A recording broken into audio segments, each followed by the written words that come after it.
अस्सलाम वालेकुम। ये एग्जाम्पल 10 हमने डिस्कस करना था। स्मोकिंग से रिलेटेड एग्जाम्पल है और इसमें लीनियर इक्वेशन जो हमने पढ़ी है y equal M x plus C, और जो इसकी बाकी दो टाइप्स हैं इससे रिलेटेड चीज़ें ही यूज़ होंगी और स्लोप यूज़ होगी। ठीक है। अच्छा, तो स्टेटमेंट में क्या कहते हैं, in recent years the percentage of the US population as 18 and older who smoke has decreased at a roughly constant rate from 20.9% in this to this। 2005 में जो उनका रेशो था वो 20.9% था स्मोकर्स का, और 2012 में वो रिड्यूस होके 18.1% रह गया। अब इससे रिलेटेड जो हमसे क्वेश्चन पूछा जा रहा है, ये इन्फॉर्मेशन गिवन थी 18 और जो अबव एज के लोग हैं जो स्मोकर्स हैं, तो उनकी जो रेशियो है 2005 से 2012 तक वो कम हो रही है। अब हमने करना क्या है, ये हमारा असल क्वेश्चन है। Find an equation describing the linear relationship. ये जो रिलेशनशिप है between the time and the percentage of the smokers, उसके दरमियान क्या रिलेशन बनता है, तो वो देखना चाह रहे हैं। अच्छा, अब इसके लिए हम क्या करेंगे, हम सपोज कर लेते हैं कि जो हमारा टाइम है उसको हम टी से एक तो रिप्रेजेंट करते हैं, और इसमें हम क्या कहते हैं कि टी इक्वल्स टू ज़ीरो है फॉर 2000। जैसे एक हमने एग्जांपल लास्ट टाइम डिस्कस की थी, तो 2000 के लिए टी ज़ीरो आ जाएगा। सिमिलरली अगर 2001 है तो टी इक्वल्स टू वन आ जाएगा। 2000 अगर टू है तो उसके लिए T equals to two and up to soon. अगर वो 2005 आता है तो t इक्वल्स टू 5 आ जाएगा। ठीक है, ये हम सपोजिशन कर रहे हैं ताकि हमारा काम लिखने में थोड़ा सा आसान हो जाए। तो यहाँ पे देखिए यही बात चल रही थी, t equal zero representing the year 2000। ठीक है, सिमिलरली जब हम ईयर 2005 की बात करेंगे तो वहाँ से हमारे पास t इक्वल्स टू 5 आ जाएगा, और जब हम 2012 की बात करेंगे वहाँ से t इक्वल्स टू 12 आ जाएगा। ठीक है, अब ये हमारी सपोजिशन है। अच्छा, इसके साथ साथ अब जो हमारे पास 2005 में परसेंटेज जो गिवन थी, ये इसका परसेंटेज साइन को ख़त्म करके यहाँ पे देखिए 2005 का और इनका रिलेशन था ना इनका, तो 2005 को 0.5 ले लिया, और जो 20 था उसको कॉमा के बाद 20.9। इस तरीके से हमारे पास एक ऑर्डर पेयर बन गया। जैसे हम एक्स वाई पॉइंट्स लिखते हैं ना, उससे मिलता जुलता बन गया, लेकिन यहाँ पे ये जो है ये एक्स नहीं है, यहाँ पे ये टी है। ये सिर्फ आपको समझाने के लिए मैं लिख रहा था। ठीक है, तो इस तरह क्योंकि हमने इसको वो टाइम लिया ना, तो टी और साथ में ये वाई की फॉर्म में ये आपके पास पॉइंट बन गया ये वाला। इसी तरीके से 2012 में हमारे पास टी की वैल्यू 12 आ गई है, और जो वाई है उसकी वैल्यू 18.1 है, तो ये हमारे पास दूसरा पॉइंट आ गया। ठीक है, अब जो हमने लीनियर रिलेशनशिप बनाना है बेसिकली वो यही है कि हमने लीनियर इक्वेशन निकालनी है, तो उसके लिए हमारे पास ये दो पॉइंट्स आ गए। ठीक है, जब पॉइंट्स आ जाएं तो बाकी काम आसान हो जाता है। ये पॉइंट्स निकालने के लिए थोड़ा सा आपको ना ये सोचना पड़ा है कि ये 2005 और 2012 को आपने किस तरीके से आपस में मर्ज किया है। तो ईयर को हमने रिप्रेजेंट कर लिया with time, T equal 0 for 2000, 5 for 2005 and 12 for 2012। ठीक है, तो वहाँ से हमारे पास ये पहली पहली वैल्यूज आ गई, ये वाली और ये वाली। और जो हमारे पास ये परसेंटेज थी फॉर 2005 और ये जो 2012, वो करस्पॉन्डिंग हमारे पास देखिए दूसरी वैल्यूज आ गई। अब हम क्या करेंगे, इन दोनों पॉइंट्स को मिलाकर हम स्लोप फाइंड कर लेंगे ये, और स्लोप का फॉर्मूला हम जानते हैं m equals to y2 minus y1 over x2 minus x1। ठीक है जी, ये फॉर्मूला यहाँ पे यूज़ किया और सिंप्लीफाई होके हमारे पास ये स्लोप आ गई।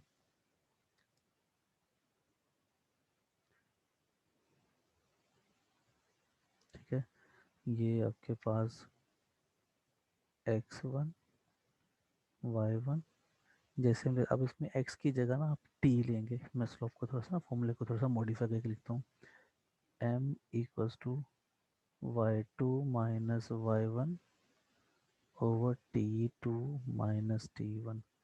और ये जो पॉइंट है ये हमारे पास t1 है, इसको मैं थोड़ा सा अगर लिखूँ, ये जो पॉइंट है यहाँ ये वाला t1 y1, और ये पॉइंट है ये हमारे पास आ जाएगा t2 और y2। ठीक है, ये वैल्यूज आपने इस फॉर्मूले में लगा देनी है। x की जगह पे बेसिकली आप यूज़ कर रहे हो टाइम t, बाकी प्रोसीजर सारा सेम है। तो सिंप्लीफाई की स्लोप आ गया। अब जो लाइन फाइंड करनी है, लाइन फाइंड करने के लिए आपके पास दो चीज़ें होनी चाहिए, एक तो स्लोप वो आपके पास यहाँ से आ जाएगी, और दूसरा वो पॉइंट। तो यहाँ पे दो पॉइंट आपके पास गिवन है, आप दोनों में से कोई भी पॉइंट अपनी मर्जी से सपोज कर सकते हैं, और उसके बाद आपने ये फॉर्मूला लगाना है y minus y one equals to m into x minus x one. ठीक है, हम पहले ये वाला फॉर्मूला यूज़ करते रहे थे, लेकिन अब क्योंकि हमने यहाँ पे जो वेरिएबल है इसको हमने चेंज कर लिया t के साथ, तो आप यही फॉर्मूले को थोड़ा सा मॉडिफाई कर लें, t माइनस टी वन, सिर्फ x की जगह पे आपने t रिप्लेस कर दी। ठीक है, m की वैल्यू आपने फाइंड कर ली है, और आप या तो ये वाला पॉइंट यूज़ कर लें या फिर ये वाला, ये आपकी अपनी चॉइस है, इससे कोई फ़र्क नहीं पड़ेगा। तो इस तरीके से हमारे पास इसकी लीनियर इक्वेशन ये बन जाएगी, देखें ज़रा, y minus y one equals to m into t minus t one. ठीक है, ये ना टी वन वाई वन ये वाला पॉइंट यूज़ किए, तो सिंप्लीफाई की ये इनके पास इक्वेशन आ गई है। अच्छा, इसके बाद आगे देखें वो क्या कहते हैं कि we could have used other point this। ठीक है, अगर आप ये वाला पॉइंट भी यूज़ कर लें तो हमारे पास सेम आंसर आएगा, and found the same answer. ठीक है, अच्छा उसके बाद देखें भी आगे क्या कहते हैं, जो इसका बी पार्ट है, one objective of healthy people 2020, ये कोई कंपेन है। ठीक है, अब वो कंपेन क्या है, हेल्दी पीपल 2020 2020 के बारे में, is to reduce the percentage of US adults who smoke to 12% और less than by the year 2020। ये कोई कंपेन है, तो उसके अकॉर्डिंग वो कहते हैं कि जो स्मोकर्स हैं वो रिड्यूस होने चाहिए 2020 में। अच्छा, अब क्या कहते हैं, if this decline in this smoking continue at this same rate, कि ये जो डिक्लाइन चल रहा है, जैसे यहाँ पे था पिछले वाले में वो 20 से 18% हो गया था, वही डिक्लाइन अगर रहता है, तो आगे क्या कहते हैं, will they meet this objective, कि वो इस ऑब्जेक्टिव तक आ जाएंगे 2020 में। ठीक है, तो उसके लिए देखें, वो जो 2020 होगा उसमें टी आपके पास ये आ जाएगा 20। ऐसे ही था ना, जब 2000 था तो आपके पास टी था 0, जब 2005 था तो हमारे पास टी 5 आ गया था, जब 2012 था तो टी 12 था, अब अगर 2020 है तो टी हमारे पास 20 हो जाएगा। ठीक है, तो इस तरीके से यहाँ से हमारे पास आ गया ये 20। अब क्या करेंगे, इस 20 को वो यहाँ पे रिप्लेस कर देंगे इस वाली इक्वेशन में। अच्छा, इसको ये देखिए यहाँ पे रिप्लेस किया, उसको सिंप्लीफाई किया, सिंप्लीफाई करने के बाद देखिए हमारे पास आंसर ये आ गया 14.9। ठीक है, अच्छा अब ये जो हमारे पास वैल्यूज़ थी वाई वाली, वो सारी परसेंटेज में चल रही थी, ये मैं आपको दोबारा दिखा देता हूँ। जैसे कि ये वाली वैल्यू थी, ये बेसिकली क्या थी, 20.9%, तो हमने आसानी के लिए ये वैल्यू लिख ली, परसेंटेज साइन देखें यहाँ पे नहीं लिखा हुआ।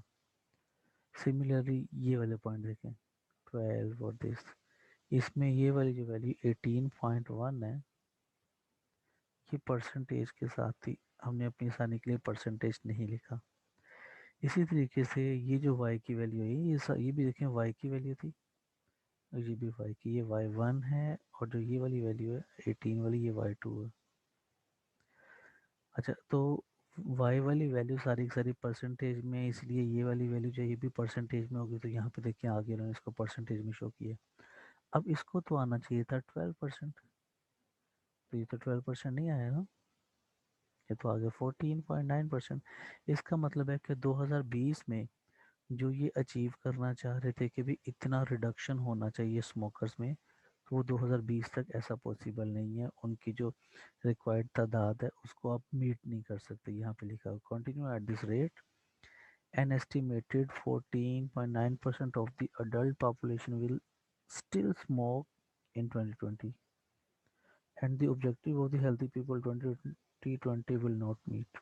एक ऑब्जेक्टिव ये था कि वो 12% या फिर इससे भी लेस रह जाना चाहिए, लेकिन जब हमने इक्वेशन में 20 रिप्लेस करके देखा, 20 क्यों किया, क्योंकि हम ईयर 2020 की बात कर रहे थे, तो हमारे पास 14.9 है, इसका मतलब है कि वो अचीव नहीं किया जा सकता। अच्छा, अब इसी में ये वाला जो पार्ट करते हैं, इसमें वो ये देखना चाहते हैं कि जो स्मोकर्स हैं हमारे पास, उनकी जो परसेंटेज है वो ज़ीरो कब होगी। Notify that if the formula from part one of this is valid for all non negative. तो उसमें क्या हो रहा है कि ना इवेंचुअली वाई रिड्यूस हो रहा है ना, जैसे कि पहले वो कहते थे वो 20.1% है, फिर वो 18 पॉइंट कुछ परसेंट रह गया, अब ये कम हो रही है ना वैल्यू, परसेंटेज जो स्मोकर्स हैं। अब क्वेश्चन ये था कि वो ज़ीरो कब होंगे, तो उसके लिए उन्होंने क्या किया, वाई की जगह पे ज़ीरो पुट कर दिया इस वाली इक्वेशन में, इस वाली इक्वेशन में। यहाँ पे जब वाई की जगह पे ज़ीरो पुट करेंगे तो यहाँ से हमें ये पता चलेगा कि हमारा जो हाँ, ये वाई जो है ना, ये बेसिकली है नंबर ऑफ स्मोकर्स, कि ये कब ख़त्म होंगे। तो हमने ये देखना चाहिए कि कौन से साल में टी क्या होगा, टी 1 2 3 तो बेसिकली ईयर्स को रिप्रेजेंट कर रहा है, तो वो कब ज़ीरो होगा। तो उसके लिए उन्होंने क्या किया है,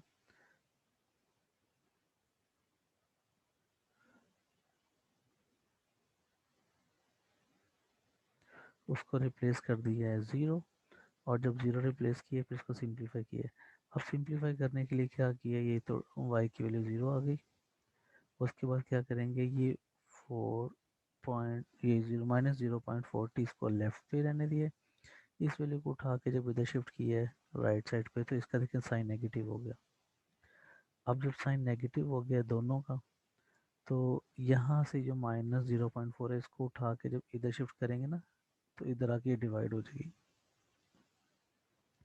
दोनों के नेगेटिव साइन कैंसिल होकर पॉजिटिव आ जाएंगे और आंसर आके बस ये आ गया।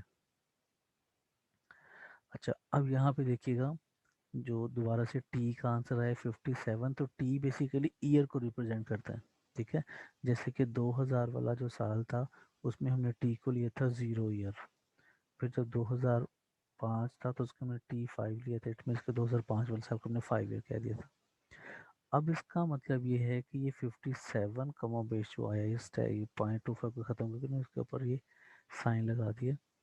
इसका मतलब है कि 57 ईयर्स जब हो जाएंगे तब वहाँ पे ज़ीरो हो जाएगा, which indicates that 57 years from this 2000 के बाद जब 2057 आएगा ये वाला, तब क्या होगा, 0% of the US adult population will smoke. ये कहना चाह रहे थे कि 57 साल लगेंगे, 57 ईयर्स, अगर इसी स्पीड से उनकी रिडक्शन जारी रहे तो अडल्ट जो हैं वो स्मोकर्स ख़त्म हो जाएंगे।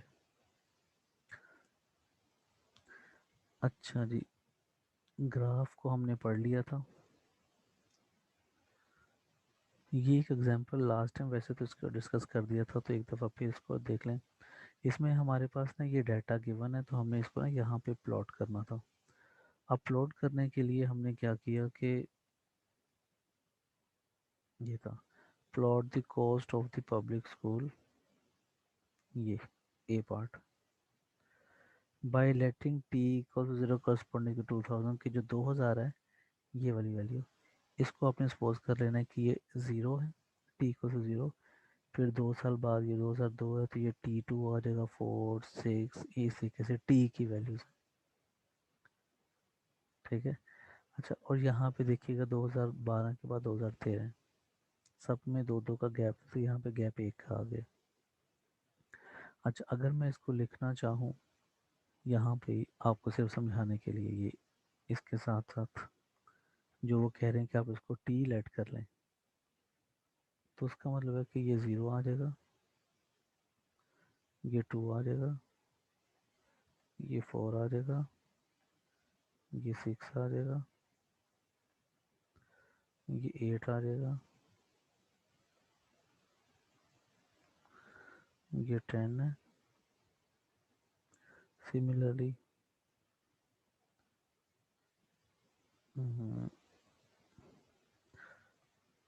ठीक है, ये 8 आ गया, ये 10 आ गया, ये 12 आ जाएगा,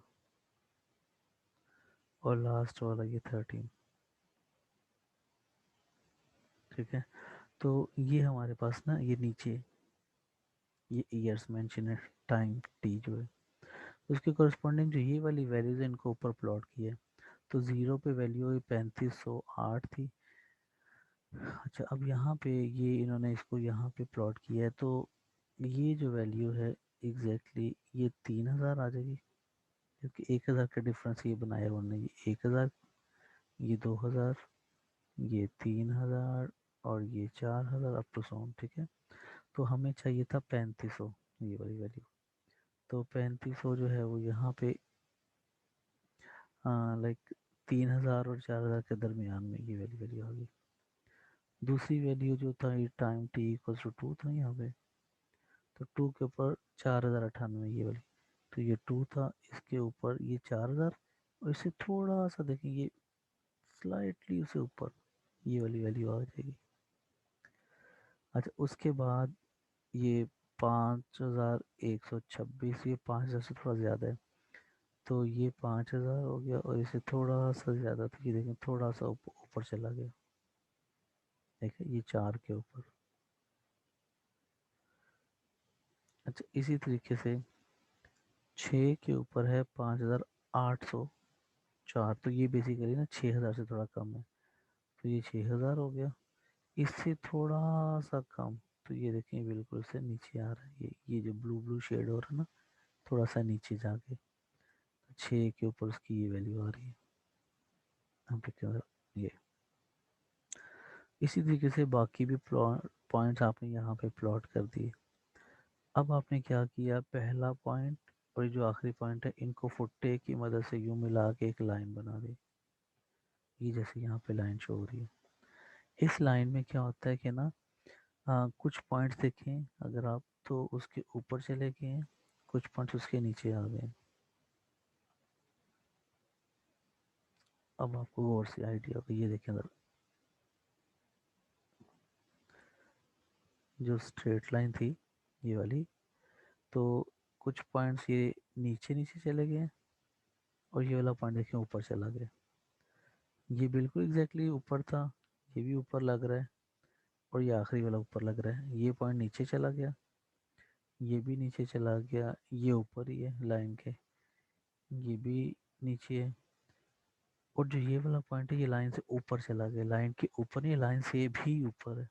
तो इस तरीके से ये आपके पास स्ट्रेट लाइन बन गई।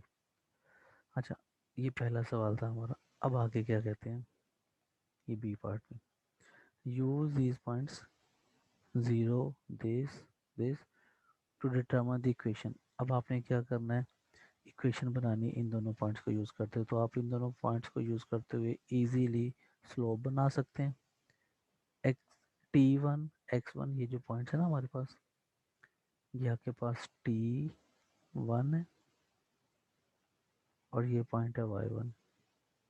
क्योंकि वो टाइम का जिक्र कर रहे थे इसलिए हम उसको T1 T2 ले रहे हैं, ये T2 आ जाएगा, x की जगह पे ना T, हमने T लिख लिया, बाकी सारा तो वो ये T1 T2 Y1 Y2, इनको मिला के पहले वो स्लोप निकालेंगे, उसके बाद इसकी इक्वेशन निकाल देंगे। तो ये देखें स्लोप निकाली, इसको बताने की अब ज़रूरत नहीं है, आप आसानी से इसको फाइंड आउट कर सकते हैं।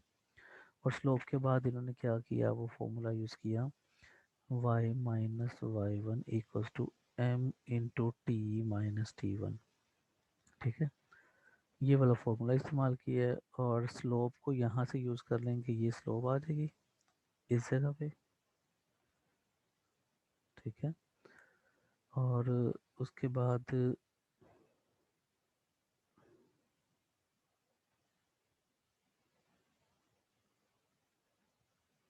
ये ये पॉइंट जो था ना T1 Y1 T2 Y2, तो ये वाला पॉइंट ज़ीरो है।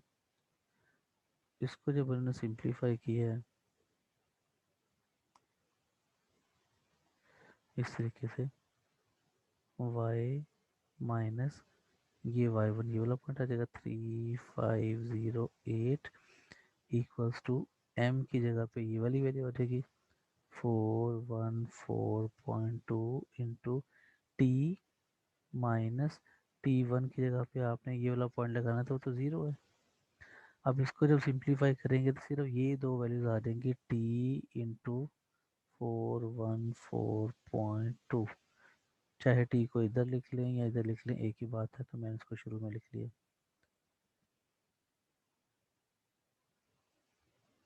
अगले स्टेप में इस वैल्यू को उठा के जब हम इधर लेके आएंगे ना राइट साइड पे, तो वो प्लस हो जाएगी, तो हमारे पास ये वाला आंसर आ जाएगा, ठीक है। इन्होंने यहाँ पे जो इक्वेशन लिखी हुई इससे कंफ्यूज नहीं होना, आप आसानी से ये वाली इक्वेशन निकालें, y minus y one equals to m into t minus T1, ये वाली वैल्यू लगानी है आपने, तो ये ज़ीरो है। ये वाली वैल्यू लगानी है तो ये 3508 है, ये यहाँ पे गिवन है, ठीक है। और m जो है इसका आंसर, ये हमने ये ब्लू शेड में जो निकाला हुआ आंसर ये वाला, ये यहाँ पे लगा देना, तो सिंप्लीफाई करके क्वेश्चन आ जाएगी। तो ये हमारा ये वाला सवाल था। आगे चलते हैं।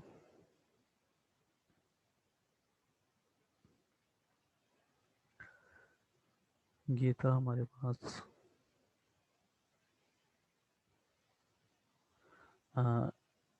लीनियर इक्वेशन की, जैसे हम ये पढ़ रहे थे ना, लीनियर इक्वेशन क्या होती है,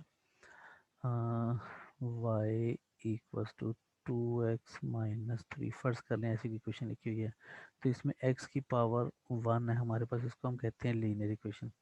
अगर इसमें मैं y की जगह पे मैं fx लगा दूं, ठीक है, तो ये इक्वेशन मेरे पास चेंज होकर क्या आ जाएगी, f ऑफ x बराबर है 2x-3, ये y की जगह पे ना आपने सिर्फ fx लगा दिया, ठीक है। तो इसको हम कहते हैं कि ये फंक्शन बन गया, ये जो लीनियर फंक्शन है ना, ये सिर्फ y की जगह पे आपने fx रिप्लेस कर दिया।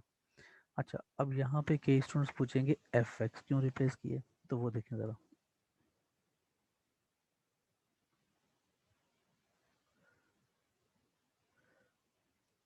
एक्चुअली जो राइट साइड पे हमारे पास, जैसे ही मैं दोबारा लिख रहा हूँ 2x-3, तो आप राइट साइड पे देखें, हमारे पास जो वेरिएबल है वो है x, इसी वजह से हम यहाँ पे y को f ऑफ x लिख रहे हैं।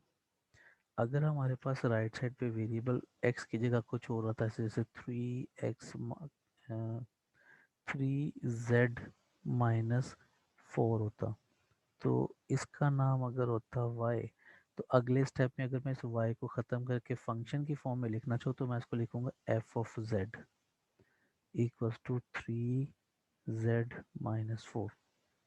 जो राइट साइड पे वेरिएबल होगा वो y की जगह पे f के साथ आ जाएगा, आप f की बजाय g h कुछ भी ले सकते हैं। देखिए ये हो गया। अब आ जाए ज़रा, ये जो हमारे पास होती हैं y equals to a x plus b या एम एक्स लिखो बल्कि, ये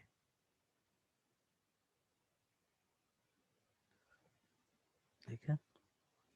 तो इसमें जो x है वो हम अपनी मर्ज़ी से लगाते हैं, फ़र्ज़ करते हैं मतलब, तो जो अपनी मर्ज़ी से फ़र्ज़ करते हैं वो होता है इंडिपेंडेंट, वो आप कुछ भी फ़र्ज़ कर सकते हैं, ठीक है। तो जब आप फ़र्ज़ करो x को वैल्यू 1 फ़र्ज़ करते हो, यहाँ पे जब 1 पुट करोगे ना, तो 1 पुट करके ये m की वैल्यू यहाँ पे लगाओगे, इधर b की सारे को सिंप्लीफाई करोगे ना कोई आंसर आ जाएगा। वो आंसर क्या होगा, ये y होगा। तो y का जो भी आंसर आएगा वो x की वैल्यू लगाने के बाद आएगा, ठीक है। तो y किस पे डिपेंड कर रहा है, एक्स के ऊपर जो एक्स की वैल्यू लगाओगे उसके हिसाब से सिंप्लीफाई होके वाई आ जाएगा। ठीक है, तो एक्स हो गया इंडिपेंडेंट क्योंकि वो आपकी मर्जी से आ रहा है, और वाई हो गया डिपेंडेंट क्योंकि वो एक्स की मर्जी से आ रहा है। जो एक्स पुट करेंगे उसके हिसाब से आपके पास वाई आ जाएगा। तो ये आपके पास यहाँ पे लिखा हुआ है, ये इंडिपेंडेंट वेरिएबल और डिपेंडेंट वेरिएबल। ठीक है, अच्छा नोटेशन मैंने बता दिया आपको कि आपको इस तरीके से लिखेंगे। यहाँ पे भी थोड़ा सा एक्सप्लेन किया हुआ है, इसको भी देख लें। ये चीज़ क्या आपके पास ये लिखा हुआ है, आपने इसको फंक्शन में लिखना, तो सिर्फ ये चीज़ चेंज होगी यहाँ पे। ठीक है, बाकी राइट साइड पर देखें सेम है। अच्छा अब आगे देखें, एग्जाम्पल पे चलते हैं डायरेक्टली, टाइम क्या वेस्ट करना। ये एग्जाम्पल है, इसमें देखिए इनके पास जो फंक्शन का नाम था उन्होंने एफ की बजाय इसका नाम जी रख दिया। ठीक है, तो ये क्योंकि हमने अपनी तरफ से अगर फ़र्ज़ किया है तो हम कुछ भी रख सकते हैं। अगर आप चाहें तो इसका नाम एफ जी की बजाय आप कैपिटल ए ऑफ एक्स भी रख सकते हैं, एच ऑफ एक्स भी रख सकते हैं, तो ये आपकी अपनी चॉइस है।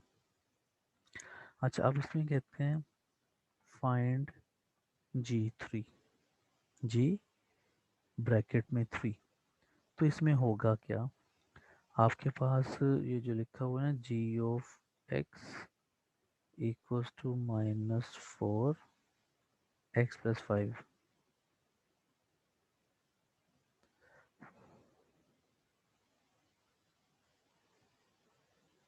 तो फाइंड आपने करना है जी ऑफ थ्री, ये वाला पहला। तो आप क्या करते हो, इस वाली वैल्यू को जो ब्रैकेट के अंदर है और इसको आपस में कंपेयर करते हो। तो यहाँ से अगर मैं इन दोनों को कंपेयर करूँ तो इसका मतलब है कि x 3 के बराबर आ गया। ठीक है, तो मैंने एक्चुअली करना क्या है, यहाँ पे और यहाँ पे x की जगह पे 3 लगा देना। ठीक है, तो ये देखिए मैंने x की जगह पे 3 लगाया इस वाली इक्वेशन में, यहाँ भी 3 लगा दिया, यहाँ भी 3 लगा दिया, उसको सिंप्लीफाई कर लिया, तो आंसर इनके पास आ गया -7।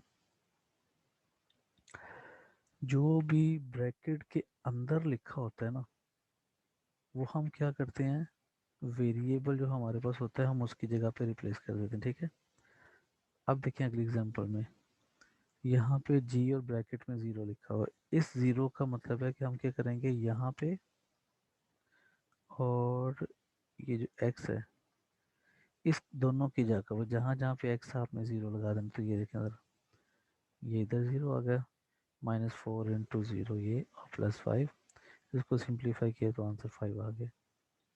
इसी तरीके से जब आप ये जी ऑफ -2 कैलकुलेट करेंगे तो आपने क्या करना है, इस इक्वेशन में जहाँ जहाँ पे एक्स है वहाँ पे आपने एक्स की जगह पे -2 रिप्लेस कर देना है।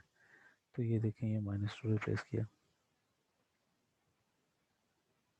ठीक है, बाकी सिंप्लीफिकेशन तो आसान सी आप कर सकते हैं। इसी तरीके से आप क्या करेंगे, जब ये जी ऑफ बी है तो आपने क्या करना है, इस वाली इक्वेशन में जहाँ जहाँ पे एक्स है वहाँ वहाँ पे आपने बी रिप्लेस कर दिया। तो ये देखिए आपके पास ये आ जाएगा।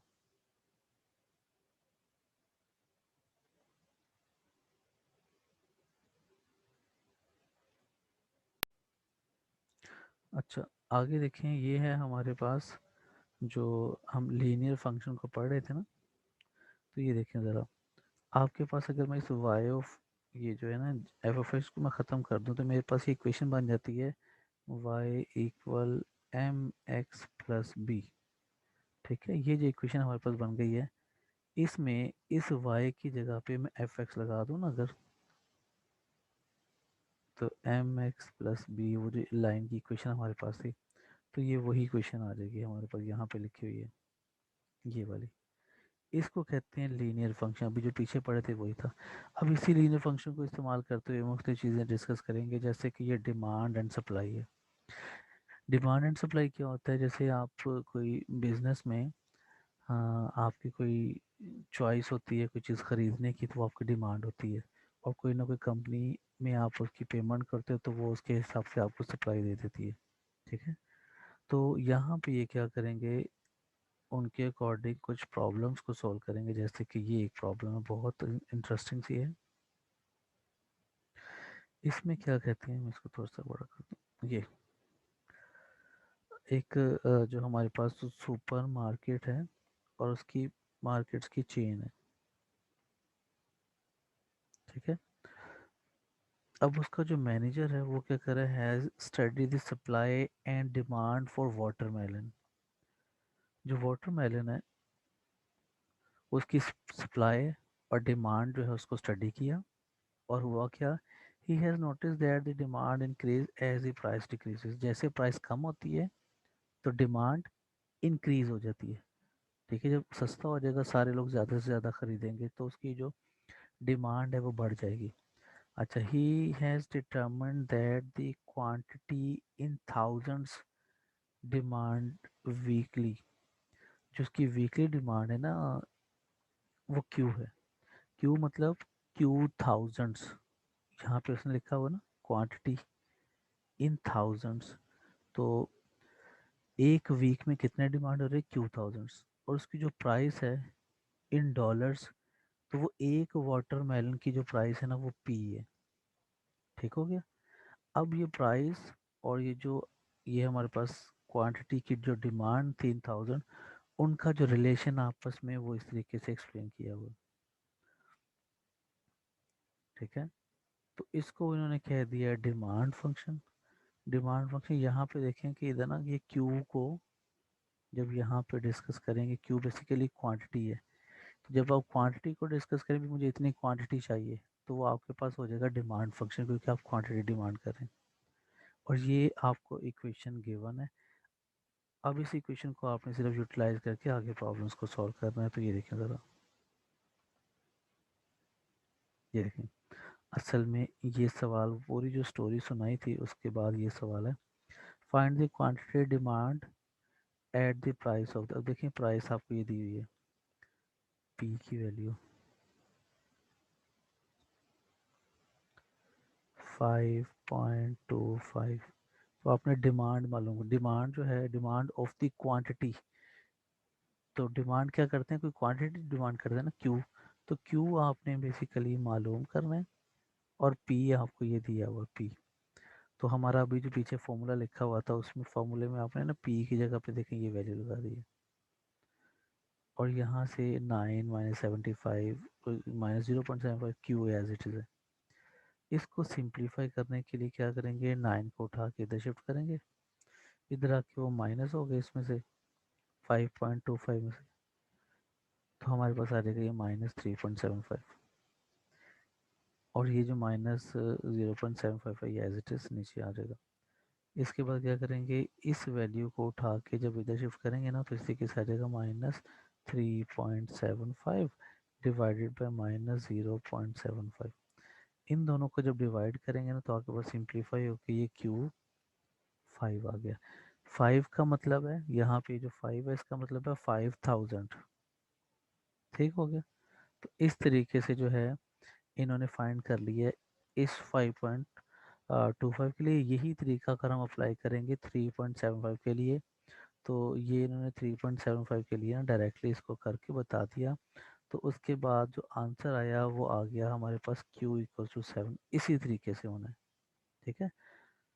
आपने जैसे ये 5.25 रिप्लेस किया, अब आपने 3.75 रिप्लेस करना है, तो क्यू की वैल्यू आ गई 7। तो इस 7 का मतलब है 7000। अब देखिए जो असल में हुआ क्या है, पहले प्राइस ज़्यादा थी तो डिमांड थी 5000। जब प्राइस कम हो गई, $3.75 कम हो गई ना प्राइस, तब उसकी जो डिमांड है वो बढ़ के देखें 7 होगी। 7 मतलब 7000। ये 5 का मतलब 5000 था, और ये जो 7 है इसका मतलब है 7000, ठीक है जी। तो ये हमने फाइंड कर लिया। अच्छा, अब आगे चलते हैं, इसका जो सेकंड पार्ट है उसमें क्या है? ये Grech also noticed that the quantity of watermelon supplied decreased as the price decreased। अब ये एक नया आपको रिलेशन दिया हुआ है, इसको कहते हैं सप्लाई फंक्शन। कि जब उन्होंने सप्लाई को डिक्रीज किया, यहाँ पे सप्लाई को डिस्कस करें ना, सप्लाइड ये जो भी है decrease as the price decrease, तो ये सप्लाई फंक्शन आ गया। अब इस सप्लाई फंक्शन के बारे में भी वो कुछ पूछना चाह रहे हैं, देखते हैं। Find the quantity supplied at the price, देखें आपको प्राइस फिर गिवन है, पी गिवन है and a price of this. तो दो डिफरेंट प्राइसेस के अगेंस्ट आपने उसकी जो है सप्लाई फाइंड करनी। फाइंड द क्वांटिटी, क्वांटिटी मतलब आपने क्यू फाइंड करना है, ठीक है। अब यहाँ पे फिर उसने क्या करना है, पी की जगह पे पहले ये 5.25 रिप्लेस कर देना है और फिर उसके बाद 3 रिप्लेस कर देना है। जब आपने 5.25 रिप्लेस किया तो सिंप्लीफाई होके ये देखें ये आपके पास क्यू की वैल्यू 7 आ गई। 7 का मतलब है 7000, इसका मतलब ये है so the quantity supplied eight 7000 watermelon. इसी तरीके से क्या करेंगे, वो पी की जगह पे ये 3000 रिप्लेस करेंगे इस फॉर्मूले में और सिंप्लीफाई करेंगे।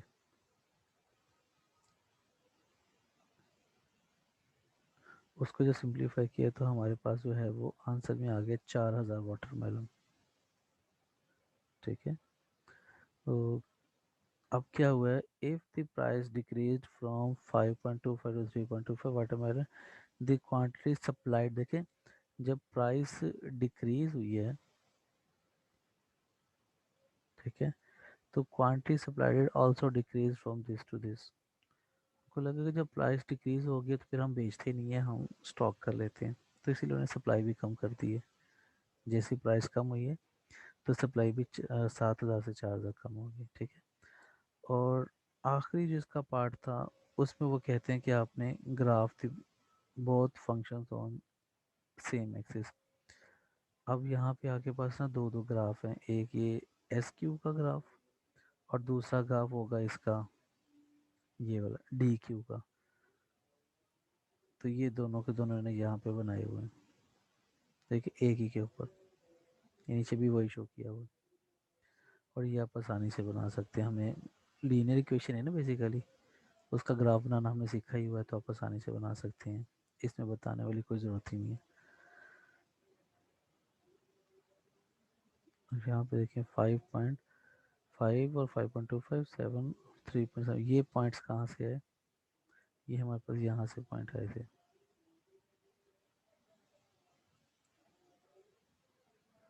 7, ये शुरू वाले ये थे ना, जब आपने रिप्लेस किया था यहाँ पर 5.25 पी की वैल्यू, तो क्यू की वैल्यू आपके पास ये आ गई थी, तो एक पॉइंट ये आ गया आपके पास पी क्यू की फॉर्म में। और इसी तरीके से जब आपने दूसरा रिप्लेस किया था ये वाला पॉइंट 3.75, उसके कॉरस्पॉन्डिंग आपके पास आंसर में ये आ गया था ये Q7। तो इस तरीके से आपके पास ना दो पॉइंट्स आ गए, तो इसको ही उन्होंने यहाँ पे यूज़ किया हुआ है। तो यहाँ पे उसको फाइंड कर लिया है ये 5 5.25 7 और 3.75, तो इसको मिलाएंगे एक ही क्वेश्चन आ जाएगी, ये हमारे पास हो जाएगा डिमांड फंक्शन। इस वाले से जो पहली वाली क्वेश्चन है ना, ये डिमांड फंक्शन था ये वाला। अच्छा, अब इसी तरीके से इन्होंने क्या किया, ये आगे सप्लाई फंक्शन है, तो इसमें भी देखें ये पॉइंट 5.75 है, इसके आंसर में आपके पास ना क्यू की वैल्यू 7 आ गई थी। तो आपके पास यहाँ पे देखें ज़रा, ये देखें 7 आई थी वैल्यू, और ये 5.25 और ये 4 और 3, तो इसको भी मिला के उन्होंने यहाँ पे प्लॉट कर दिए दो इक्वेशंस को, तो आप आसानी से इसको देख सकते हैं। अच्छा जी, अब आगे छोटा सा एक पॉइंट है, उसके बाद हम वाइंड अप करते हैं। ये इक्विलिब्रियम क्या होता है? इक्विलिब्रियम होता है कि जब आपकी डिमांड और सप्लाई सेम हो जाए, आपको लाइक 10 kg चाहिए, ये आपकी डिमांड थी, और जो सप्लाई है वो भी 10 kg होगी है, तो जब डिमांड और सप्लाई सेम हो जाए तो इसका मतलब है कि इक्विलिब्रियम आ गया, बैलेंस हो गया, ठीक है। अच्छा, अब इससे रिलेटेड भी वैसी प्रॉब्लम्स को डिस्कस करेंगे। Use algebra to find equilibrium quantity and price. अब क्वांटिटी और प्राइस जो है वाटरमेलन की जो पिछली एग्जांपल उसमें इक्विलिब्रियम डिस्कस कर रहे हैं, तो इसमें क्या करेंगे, जो हमारा डिमांड फंक्शन था और जो हमारा सप्लाई फंक्शन उसको यूटिलाइज करेंगे। क्योंकि डिमांड और सप्लाई फंक्शन हमारा सेम हो जाएगा, इक्वल हो जाएगा। तो यहाँ पे देखें, एक तरफ हमारा ये डिमांड फंक्शन है, एक तरफ हमारा ये सप्लाई फंक्शन है, उनको इक्वल रख के उसको सिंप्लीफाई किया है तो क्यू की वैल्यू आ गई है हमारे पास ये 6। तो ये हमें करना था।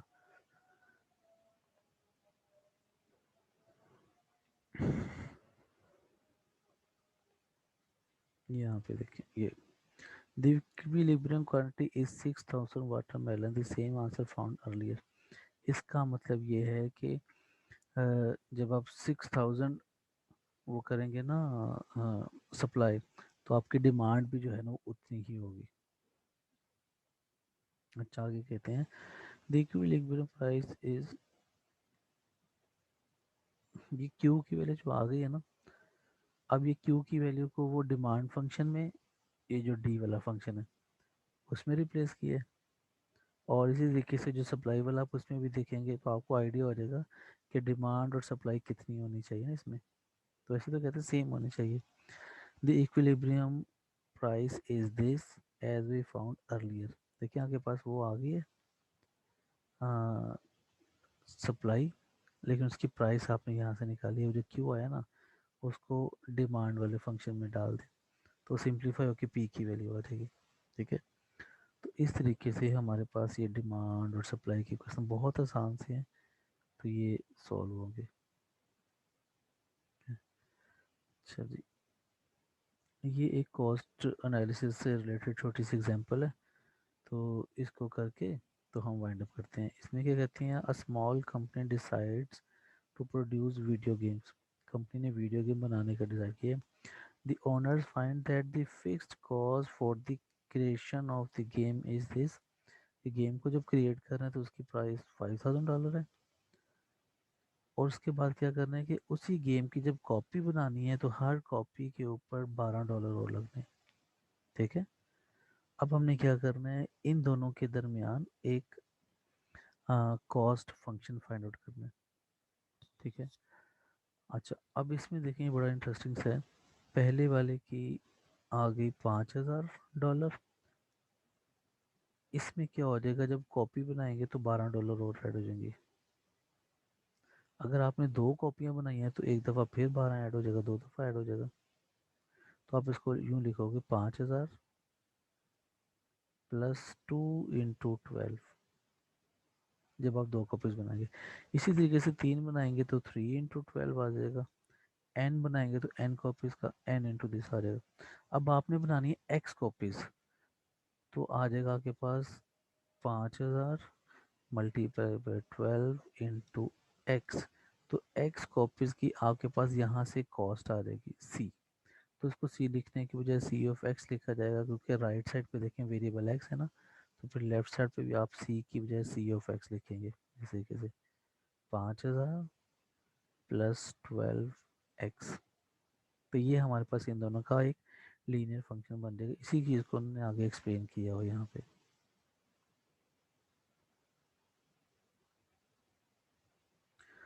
नोटिस दैट सी नोट, ये 5005, मतलब अभी आपने उसकी कॉपी कोई भी नहीं बनाई, इसके बाद आपने क्या किया, उसकी एक कॉपी बनाई तो उसको उन्होंने 1 कह दिया, C1। तो क्या आ गया 5000 साथ में ये कॉपी की प्राइस। फिर आपने क्या किया, C2, जब आपने दो कॉपीज बना ली हैं तो 5000 तो ओरिजिनल प्राइस थी और कॉपी की प्राइस ये ऐड होगी 2 × 12।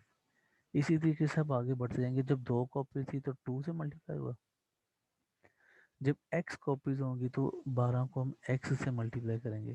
ठीक है, एक और बात, जब यहाँ पे 2 था, ये देखें जब यहाँ पे 2 था तो इधर 2 मल्टीप्लाई हो रहा था, जब इधर 1 था तो इधर देखें 1 मल्टीप्लाई हो रहा है। इसी तरीके से यहाँ पे जब x है तो इधर देखिए c के साथ x मल्टीप्लाई हो रहा था। इस तरीके से हमारे पास ये कॉस्ट फंक्शन बन गया। ठीक है जी, तो ये बहुत आसान था। बाकी इंशाल्लाह हमारी जो अगली क्लास होगी उसमें हम आगे पढ़ेंगे। ठीक है, अल्लाह हाफिज़, अस्सलाम वालेकुम।